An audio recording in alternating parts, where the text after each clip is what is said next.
Hi, welcome to Confessions of a Dog Trainer. So, this is different for me. I've never done videos with a podcast, but I'm really feeling in the mood to do things differently. To be totally honest, I've been in a creative funk ever since my dad passed away in November. Things have just felt different, and I'm sure a lot of you can relate to this. By the way, this episode is going to be about reactivity and my top three things that I think you should really focus on to make a huge difference. They are the top three things that I focus on when I get training dogs in, and what I recommend to owners I work with virtually, and they make a huge difference. But this is called Confessions of a Dog Trainer. I don't think this is a confession, but just a reminder that you really never know what people are going through.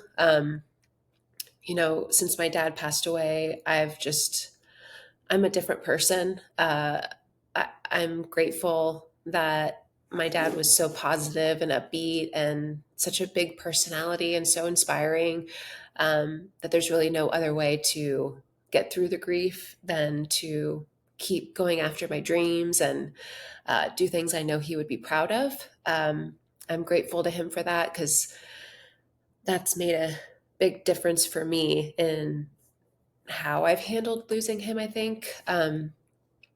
But something I keep coming back to and keep thinking about, this is why I'm doing this, is he loved doing his podcast. It was called A Real Cup of Joe or The Real Cup of Joe. And he loved doing his podcast. And I've had this podcast for a while and I just haven't been doing it. It's so easy to not do things when you work for yourself. Because sometimes as a dog trainer, being a dog trainer is not just about training dogs. Many of you know this. It's creating content, it's emails, it's training the dog, it's posting content for the owners, trying to grow your business, all these different things. And there's so many different ways to do it. And so the podcast was kind of on the back burner for me, but I used to really enjoy it. It was a great outlet for me. And I just keep coming back to what feels good for me in this time of my life, this season.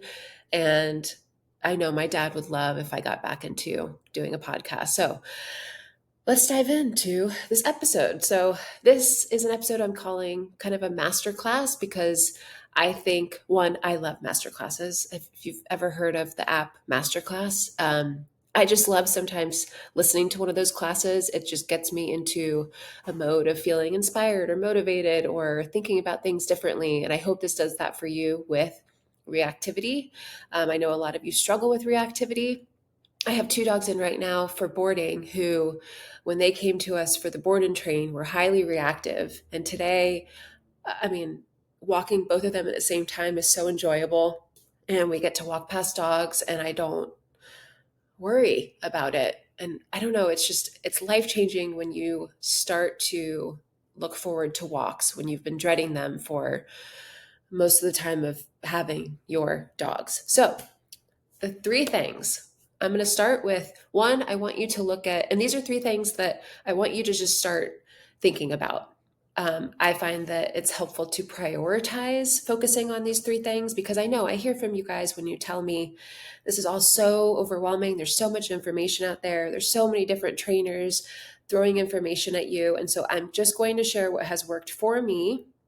And you can actually see videos of dogs, like my highlights on Instagram, where you can see from start to finish what this process looks like and how these things can really make a difference because I want you to enjoy walks again. I want you to enjoy having your dog, and reactivity can really get in the way of that. So these are my recommendations and, try them, see if they work. You can always try something else after or enjoy them, try them, they work, and yay, it's very exciting. Okay, so the first one, I wrote some notes, and this was my dad's notebook, which I think is very fitting. And he wrote so many notes in here, just in the beginning, but I love using it. It just makes me feel good. So these are the most important things I want you to focus on if you're diving into the world of e-collar training. Many of you know that I'm a big proponent of e-collar training. We have our e-collar starter guide. our Reactive Dog Handbook, which I'm currently redoing. If you get it now, you will get the newer version. I'm going to send out emails to everyone once that is finished. But our e-collar starter guide can really give you the head start you need getting into e-collar training. So the e-collar is my number one tool for reactivity. The reason for this is it's very empowering for owners. As a trainer, I know a lot of people think, well, and this can happen where a trainer gets results with the dog or the dog acts differently with the trainer and then the owner struggles. And I believe a big piece of that is the owner doesn't have the tools or the information to continue with the tools in a way that a trainer knows how to use them. So we can go into that at some point. But first, I want you, this is the most basic thing, I want you to think about, what does the walk with your dog look like? Now, there's a reason why you hear or you have heard me or other trainers talk about heel and why that position is so important. Now, it's not because I just think that's fancy and, oh, look at me, I can have a dog walk next to me and heel. It's because the position changes the mindset of a dog, especially a reactive dog. A great example of this is a German Shepherd I worked with, Maggie, who I adore her owner. She's so great. And Maggie is a big German Shepherd, and her owner is on the smaller side. I hope she doesn't mind. I wouldn't mind someone calling me smaller. She's on the smaller side. And so the two of them together, it's, it catches your eye. I'll say that. So she brought Maggie back for a follow-up session after the board and train, because yes, owners do struggle after the board and train sometimes. It happens. Some dogs are much more challenging than others. Some owners take advantage of the one-on-one help, which I highly recommend. If you go to a board and train trainer and you do that kind of a program, in the beginning, check with them. Do you offer help after the board and train program? I do. A lot of trainers that I know and that I'm friends with, they also do, because the owner is our priority. And if you're doing X, Y, and Z, the things that we tell you to do after the board and train, many of us are more than happy to help you. So she brought her dog Maggie, and right away I could tell, because it's one of the first things I look for, and this is also what I talk to owners I work with through our virtual coaching calls, which any of you can sign up for if you'd like. I'm going to link that in the show notes. We start walking, no dogs around. I was going to bring out one of my dogs, but first I said, let's just go for a walk and see how things look. And sure enough, Maggie was about ahead of her owner. So again, Maggie's a big German Shepherd. So her head was literally about a foot beyond her owner's knee. So a lot of times for me, a great way to tell if your dog is in a good position is if you turn into your dog. Does your knee hit your dog's head or body even? If so, it's just an indication that your dog is not in a follower position. So if they're a little bit behind you, that's great. If you move into your dog and they move with you, even better, because that means that they are aware of your movement, which is helpful because your dog, your reactive dog, now starts to prioritize your movement more than everything else around them, which is ideal. This really is so helpful when you end up encountering another dog and you want your dog to take your lead instead of feeding into their instincts, which is, I want to do what I want to do and go react for whatever reason. So with Maggie, the first thing that we took care of was her position. So we corrected for her being out of that position. Maggie knows this stuff. It's not like we just got her and just corrected for something. I had the owner use the e-collar with a tap and a little pop back with the leash and prong collar. After we did that, kind of a couple of different times, and it was with a meaningful level. Again, Maggie is a big time reactive dog. She's intense when it comes to her reactivity. So her level on the e-collar has to mean something in that moment. For something like heel, a lot of people will wait until their dog reacts to use the more meaningful levels. And the e-collar I like to use has 100 levels. It's the mini educator. So what I mean by meaningful for a lot of dogs, for Maggie, that is 100. It could be 85, but it's on the higher side of the e-collar. So with other dog I use are more sensitive or a smaller dog, usually their meaningful level might be in the 20s or 30s. It just really depends on the dog, not for Maggie. So after we held her accountable for heel, and then Maggie started to prioritize her owner more than being pushy with heel. Because all dogs, excuse me, dogs want to do what they can do. So if she now knows, okay, this is a boundary, and that's what I want you to think of it as. Heel is a boundary that you can set for your dog. Now that she knows, okay, I have to pay attention to my owner and be in tune with her. If she moves, if she slows down, I need to slow down with her. This really starts to change the mindset of your reactive dog. And it did for Maggie. We brought out, and I had Maggie's owner walking her. So it wasn't like I was walking her and Maggie knows to be good with me. There's no magic there. That's really just whenever I get dogs back for boarding, and I've had Maggie back for boarding, I'm clear with boundaries. It could be something as simple as, no, you're not going to rush through the front door when we're going for a walk. And she wants to do that with her owner, and she does because she can. So I brought out one of my dogs, and Maggie has really been testing her owner and being reactive anytime they would see a dog. And sure enough, Maggie didn't respond at all, didn't bark, didn't lunge, because she was so focused on the position she had to be in, because we were holding her accountable for that. So this is something else to think about when you're dealing with reactivity is, what could I do before the reactivity usually happens that would give my dog clarity? So on the walk, that is heel.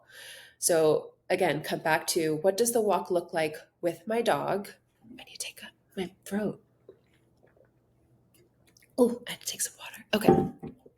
What does the walk look like before I see a dog? Is my dog being really pushy, pulling me over to the grass to sniff? That is pushy behavior. It's not the super loud reactive behavior, but it is pushy. So I really want you to start thinking about those smaller moments, because I find with a lot of owners, I find that you miss the smaller moments because you're waiting for the big outburst. Where as a trainer, I am looking more for the little things to address before the big stuff happens.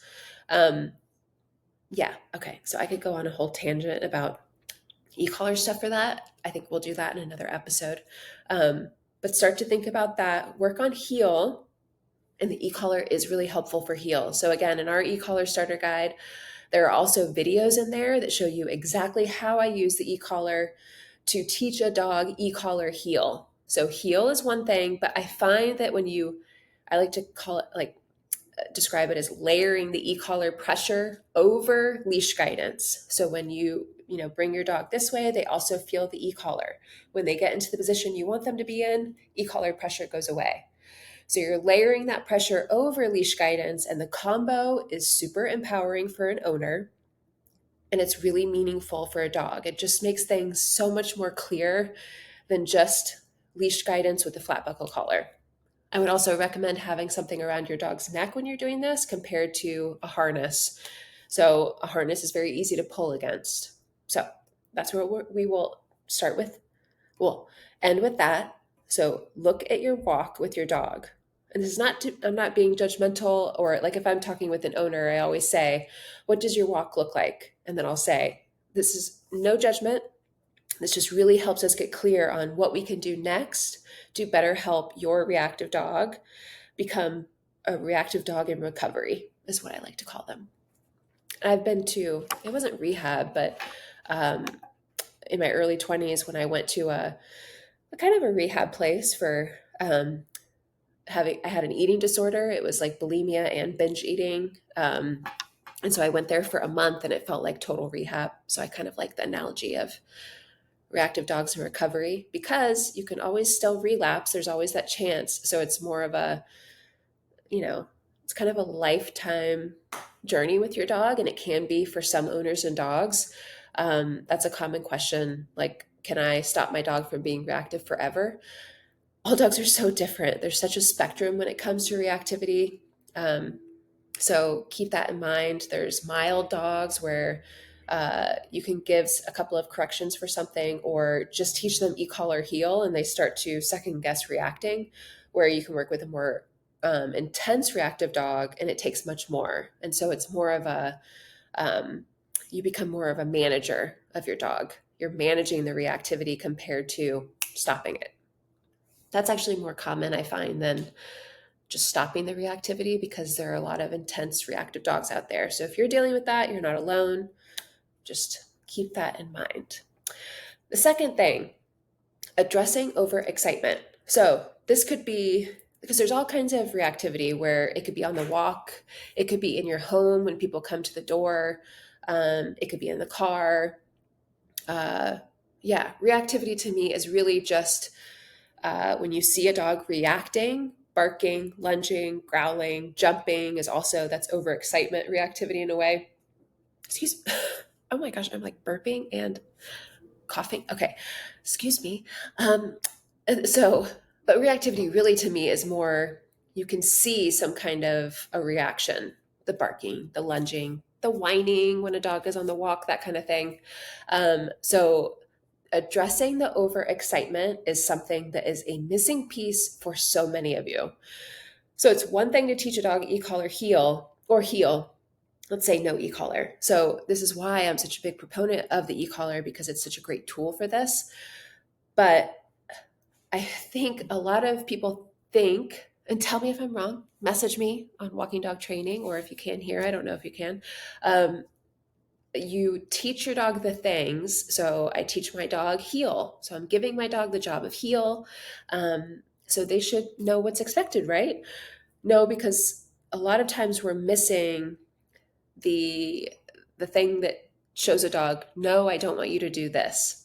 I don't want you to do this. So now let's do this instead. Where we're hoping that our dogs will just do things because we think they should, when reacting, lunging, barking is much more fun for your dog. And instincts are no joke. So a dog is different than a person. We can't talk them out of reacting.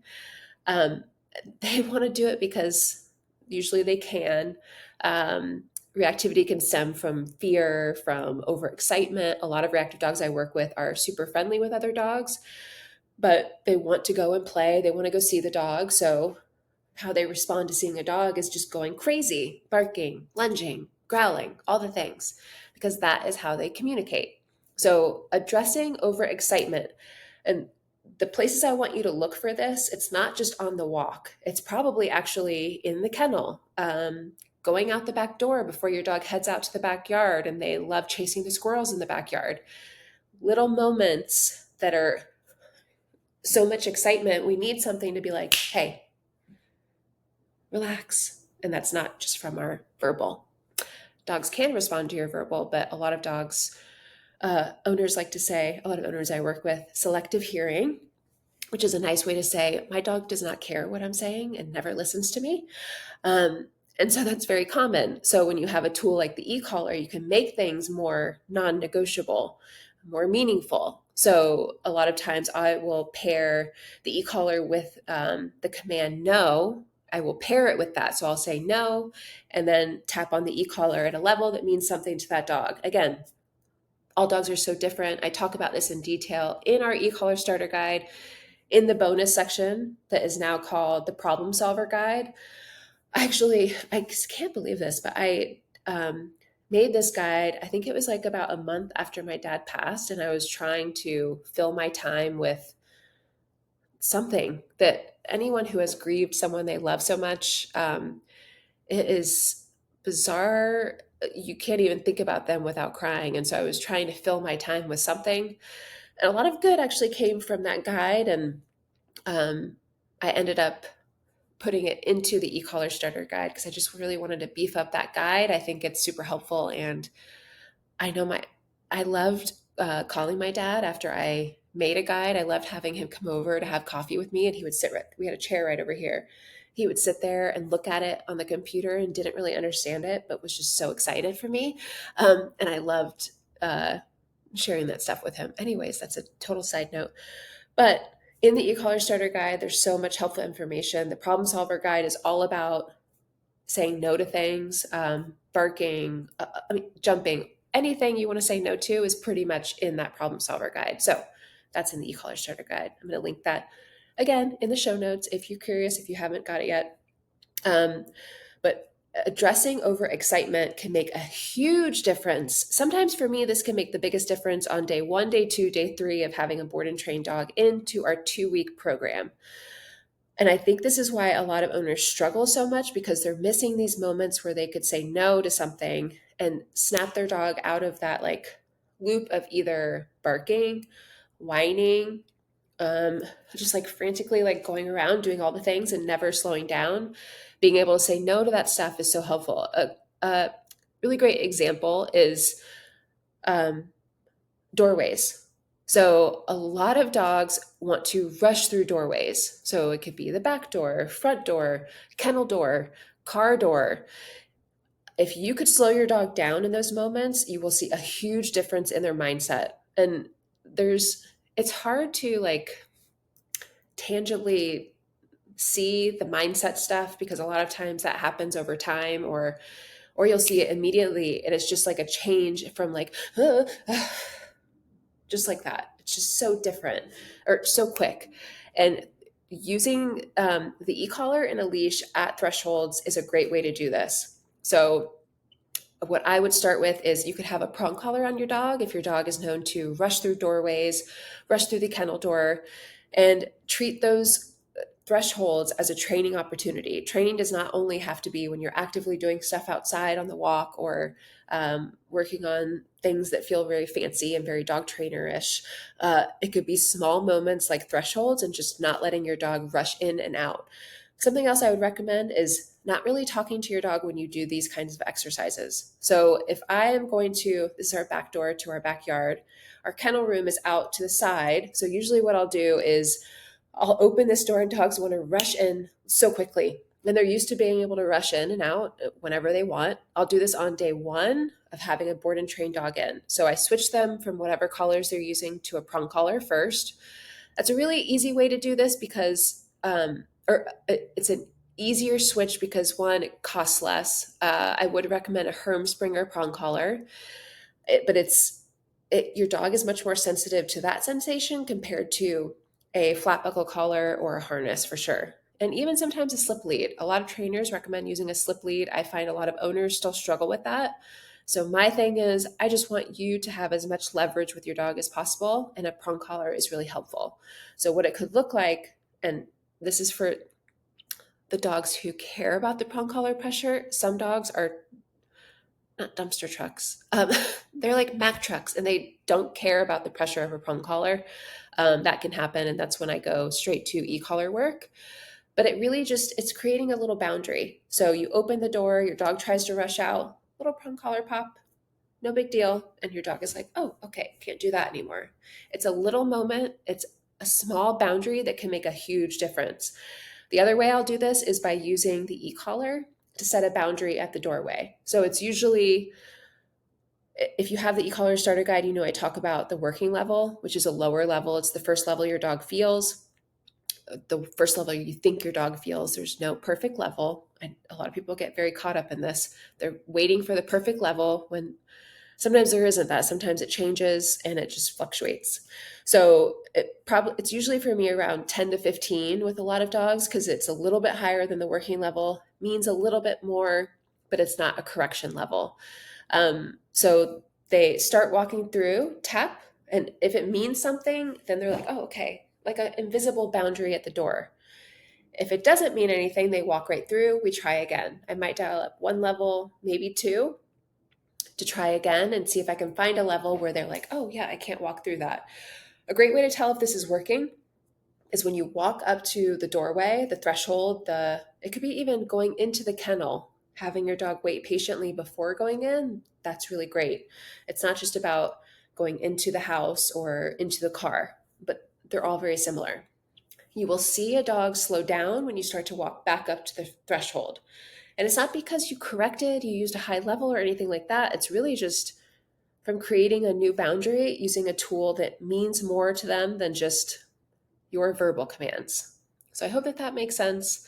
Start to look for those little moments that can really de-escalate your dog from being like super amped up to like, oh, okay, now I need to pay attention to my person, my owner, more than these other things. And if your dog pays attention to you at doorways, it just trickles into the rest of your life. And that doesn't fix everything, but it's like a piece of the bigger puzzle. So addressing over excitement. So important. Okay, and the third one that I really want you to focus on, that everyone can do this, everyone. And especially if you have a reactive dog, I highly recommend that you do this starting today. It is a daily place practice. So I'm going to put in, it sounds so fancy saying show notes, like I have a whole team working on my show. It's just me. But I'm going to put in the caption of the show. It's our place command freebie, and it has a video in there how I introduce the place command to a dog, not using the e-collar, just using a leash. And then in our e-collar starter guide, I go into way more detail, and you can hear when I use the e-collar in all of our videos, how I use the e-collar to introduce place and create clear boundaries with place. So place is one thing, but place is, how do I say this? So I got a born and trained dog in, um, one of my favorite dogs I've ever worked with, a German Shepherd, and adore her owner. I really adore all of my owners. I'm very lucky with the owners I work with through our board and train program. And the owner told me that she introduced place. She actually started introducing the e-collar using our e-collar starter guide, but the place command, her dog Reese was sitting on the place command cot when she would put her on. So sitting on place is, that's pretty normal for when you first start working on the place command with your dog, but you don't want that to be the normal go-to. So sometimes I'll say, patterning the down command on place. So what I mean by this is just when your dog gets onto place, I want you to start working on having your dog lay down on place. If your dog doesn't know down, sometimes what I'll do is like lure with food into a down. Some dogs will sit for a little bit and then end up laying down, and that's totally fine. But sitting on place is not ideal for a daily place practice. So what I would recommend is you start working on place, tether the leash to something. This is something that I talk about in the place command freebie, where you can see examples of this, because it gives you a little extra leverage with place. If you're just putting your dog on place and then walking off and hoping your dog stays on, most dogs will get off. So having the leash tethered to something keeps them on place, or closer to place. They should be able to get off and step off. The tether does not keep them on place, but it makes it easier for you to go back on and simply guide them back onto place. So a daily place practice. Why is this helpful for a reactive dog? Why is this helpful for an owner who has a reactive dog? So a couple of things. First, the place command is kind of like a mindset workout. It helps strengthen your dog's calm muscle. This is how I like to think about it, because it seriously does this, and it's so hard to know that this is actually going to happen. It's like if I was an owner struggling and I heard someone say this, I would think, okay, that's the dumbest thing I've ever heard. That's so weird. I wouldn't think it's dumb, but I would just think, well, I want results now. Like I want my dog to not be reactive anymore. Why would this help me and my dog? And sometimes it takes, I don't know, like a couple of weeks of doing this, consistently. Like when I have a board and train dog in, I see huge differences when using place within the first 5 days. So you can totally see so much difference in your reactive dog by doing place, because it's not just the walking stuff that you're working on. It's not just the walking stuff that I, ooh, excuse me. Okay, let's go back. Okay, and number 3 is a daily place practice. So the place command is kind of like, think of it as a way to help your dog strengthen their calm muscle. I love saying it like this because I'm a very visual person. Like it makes sense if someone says, okay, you're going to go do bicep curls at the gym to strengthen your biceps. That makes sense, and you can usually see the bicep when you're working it. It's harder for owners to get this part about place because it seems so simple. The place command is a designated spot where you have your dog go and hang out and do nothing. One, this is challenging because most dogs do not like to do nothing. I think that's why a lot of you are probably listening to this episode, because your dog doesn't want to do that. They want to do what they want to do. And that's usually barking out the window, barking at the front door, barking on the walk, and it becomes a lot. So with place, you start to pattern a new behavior of calmness. And I'm telling you, it is life-changing. So if you start with anything today, out of the three things we talked about, I want you to start with the place practice. One, because it's super easy and anyone can do it.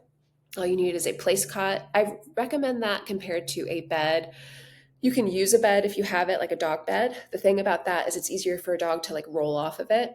But I'm going to add in our show notes in the caption or whatever you'd call it, our place command freebie, a link to that.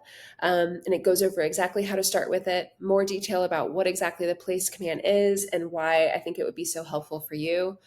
But I think a lot of people are missing this component because they're so focused on the reactivity on the walk that they're forgetting to really strengthen the other part of their dog, which is their ability to just relax and do nothing. And so when you strengthen that side of your dog, it trickles into other aspects of your dog's life.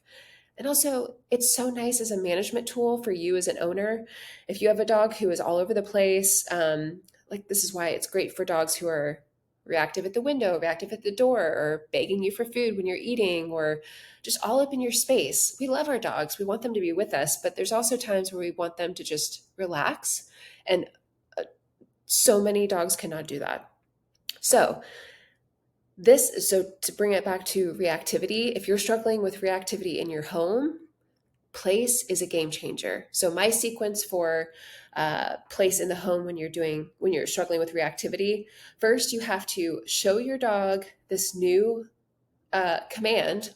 You have to work on this daily, at least once a day. It just takes 30 minutes, an hour bonus. An hour is like kind of a sweet spot, at least once a day, and then move to 2 times a day. And we have some example schedules in our e-collar starter guide that you can go and take a look at.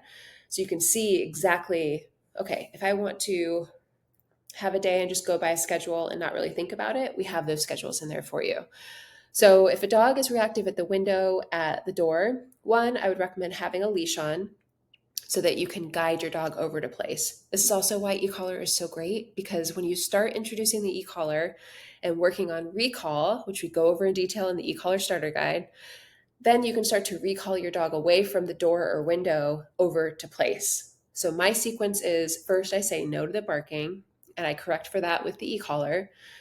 So introducing the e-collar is the first step. Then you can do things like saying no to the barking, which is so helpful when you're working through reactivity. Then recall. Susie, come. Recall. E-collar makes that non-negotiable. Place, down. And that's the sequence. So it's a really great way to manage your dog in those moments. Again, reactive moments are going to happen, but it's all about, okay, how can I get better at managing those moments so that they're not super frantic, they're not super frustrating. My dog understands what's expected, and I feel in control of the situation. So start with your daily place practice now so that your dog understands what's expected when the big moments happen, because you can't just expect your dog to know what place is and get on and relax only in those stressed out situations. Think of it as practice before the big game. And I'm telling you, if you practice it daily, you will see a huge difference within, I want to say 5 days, maybe even sooner. You can start with after a walk, before a walk, but after a walk is great because I find a lot of owners struggle with feeling guilty with putting their dog on place. But it's not as difficult to do that after you've exercised your dog. So the combo of place plus, or the walk plus place, that is a great place to start. Okay, well, I hope that this is helpful. Those are my top 3 things I'd really like you to think about when it comes to reactivity. If you're curious about e-collar stuff with reactivity, the e-collar is my number 1 tool for addressing reactivity in a really effective way.